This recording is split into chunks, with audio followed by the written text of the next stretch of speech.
המפקד, סרג'ו קונסטנצה, קשר היחידה. סרג'ו קונסטנצה לשירותך, המפקד. תצדיע, סרג'ו. כן, המפקד.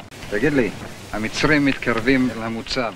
איזה אינטרס יש להם לבוא פה בחום הזה? בוא נניח שהם באים.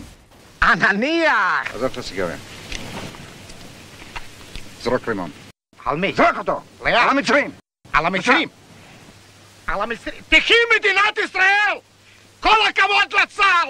תחזקנה ידי כל אחינו המכוננים! קום יא אבא, תראה איך זורקים רימון. תראה טוב. קודם כל אתה מוציא את הנצרה לגמרי. בכוח, אתה משתמש בכוח, מוציא את הנצרה. עכשיו אתה לוקח כמה סופרים? 3 שניות, מהר! ב-48 ספרו יותר. זרוק! איפה אתם כולכם?